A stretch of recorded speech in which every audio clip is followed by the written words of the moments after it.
எல்லாம் வல்ல ஞானமே வடிவான எந்தையும் குருவும் இறையும் சகலமாயும் இருக்கும் திருவாதிரிபதியுரை ஸ்ரீ அனுமந்தேஸ்வரரின் திருப்பாத கமலங்களை சிறைமேற்கொண்டு அகம்பணிந்து மெய்யன்பர்கள் அனைவருக்கும்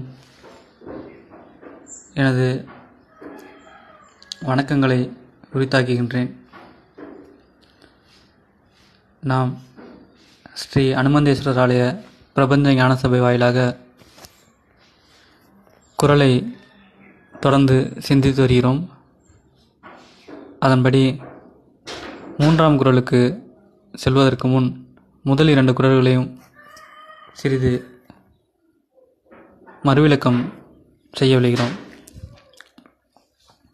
இங்கு நான், எனது என்ற வார்த்தைகள் வெளிப்படுமாயின் அது இப்பிறவியை குறிப்பதல்ல என்பதை தெளிவுபடுத்துகிறோம்.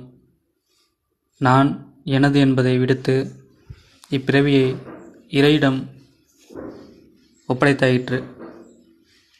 ஏனென்றால் இங்கு புதிதாக சொல்வதற்கோ செய்வதற்கோ ஒன்றுமில்லை. எல்லாமும் இங்கு ஏற்கனவே சொல்லியதுதான், செய்ததுதான். இதை ஏன் இங்கு சொல்கிறோம் என்றால், இப்பிறவிக்கான சிறு விளக்கம் கொடுக்கவே இத்தனை வார்த்தைகள் தேவைப்படும் போது, உலகின் வாழ்வியலை 2 வரிகளில் கொடுத்த ஒரு பூரண ஞானியை பற்றி துளி அளவேனும் பேசாமல் திருக்குறளை பேசினோமானால் நம் குறைவான மதியையே காட்டும். அப்படியென்றால் முதலில் அவரை பற்றி அல்லவா பேசியிருக்க வேண்டும். ஆம், ஆனால் இச்சிறியனின் அறிவில் அறிமுகப்படுத்தும் எல்லைக்குள் நான் அவரை பார்க்கவில்லை. ஆகையாலேயே அவருடைய ஞானாம்சத்தின் சாரமாக இருக்கும் குறளை மேற்கோள் காட்டி சிந்திக்க விளைகிறோம். நாம் ஒன்றை கவனிக்க வேண்டும். ஒரு ஆச்சாரியனை நாம் தேர்ந்தெடுக்க வேண்டுமென்றால் அவருடைய பரிபூரண ஞானத்தை நாம் தெரிந்து கொள்ள வேண்டும். அதன்படி திருவள்ளுவர் இக்குறளின் வாயிலாக எவ்வாறு அறிமுகம் செய்திருக்கிறார் என்பதை நாம் சிந்திப்போம். முதல் குறள்: அகர முதல எழுத்தெல்லாம் ஆதி பகவன் முகற்றே உலகு. இதன் மூலம் தன்னை அறிமுகம் செய்துள்ளார். 2வது குறள்: கற்றதனால் ஆய பயன் கொள்வாள் அறிவன் நற்றால் தொழாரெனின். இக்குறளின் மூலம் தன் மாணாக்கர் யார் என்பதை அடையாளப்படுத்துகிறார்.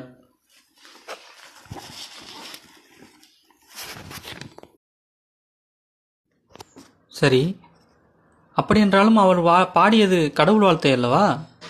அதில் அவரை எவ்வாறு அறிமுகப்படுத்தியுள்ளார்? இதுதான் ஒரு ஆச்சாரியனின் சாரம். ஒரு ஆச்சாரியன் தன்னை தன் பெயர் கொண்டு, தன் தாய் தந்தை பெயர் கொண்டு அறிமுகப்படுத்துவது அழகல்ல. தான் யார், தன்னுள் என்ன இருக்கிறது என்பதை பதிவு செய்வதுதான் ஒரு ஆச்சாரியனின் அழகு. ஒன்றை பற்றி பேச வேண்டுமானால் அதன் மூலத்தை நாம் உணர்ந்திருக்க வேண்டும். அவ்வாறு இல்லை என்றால் அதை பற்றி பேசுவதற்கு நமக்கு தகுதி கிடையாது. ஆகையால் திருவள்ளுவர் கடவுள் வாழ்த்து பாடியிருக்கிறார். ஆனால் அதில் முதல் குறள் கடவுளை தொல்லும்படி அல்லவா இருந்திருக்க வேண்டும். ஆனால் இல்லையே. ஏன்? இங்குதான் திருவள்ளுவர் தன்னை ஒரு பூரணமாக ஆச்சாரியன் என்பதை பதிவு செய்கிறார். எத்தனை பேருக்கு நான் சொல்வதின் விளக்கம் தெரியும் என்று எனக்கு தெரியவில்லை. மாதா, பிதா, குரு, தெய்வம். இதில் ஒரு குழந்தைக்கு மாதா பிதாவை அடையாளம் காட்ட வேண்டும், பிதா குருவை அடையாளம் காட்ட வேண்டும், குரு தெய்வத்தை அடையாளம் காட்ட வேண்டும். இப்பொழுது மாதா பிதா என்பது நம் பிறப்பின் கர்மா. அதை பற்றி பிறகு சிந்திப்போம். குரு யாரை அடையாளம் காட்ட வேண்டும் என்பதை இங்கு திருவள்ளுவர் யாரை அடையாளம் காட்டுகிறார்? தெய்வத்தை அடையாளம் காட்டுகிறார். ஒரு பூரண குருவால் மட்டுமே தெய்வத்தை அடையாளம் காட்ட முடியும். இத்தகைய ஞானத்தால் தான் இந்த பாடலை எழுத மூலமாக இருக்கும் அகரத்தையும் நான் அறிவேன், அந்த அகரத்திற்கு மூலமாக இருக்கும் ஆதியையும் நான் அறிவேன் என்று கூறி தான் ஒரு பூரண ஆச்சாரியன் என்பதை பதிவு செய்கிறார். சரி, அப்படி என்றாலும் அந்த மூலத்தை வணங்கும்படி அல்லவா முதல் பாடல் அமைந்திருக்க வேண்டும். அவரே மூலத்தை தொழாமல் பாடலை இயற்றினால் அவரை பின்பற்றுபவர்கள் எவ்வாறு அந்த மூலத்தை வணங்குவார்கள் என்ற எண்ணம் தோன்றுகிறதல்லவா? அதற்கான பதிவை அடுத்த பதிவில் சிந்திப்போம். தொடர்ந்து சிந்திக்க தங்களுடைய ஆதரவு வேண்டி விடைபெறுகிறேன். நன்றி.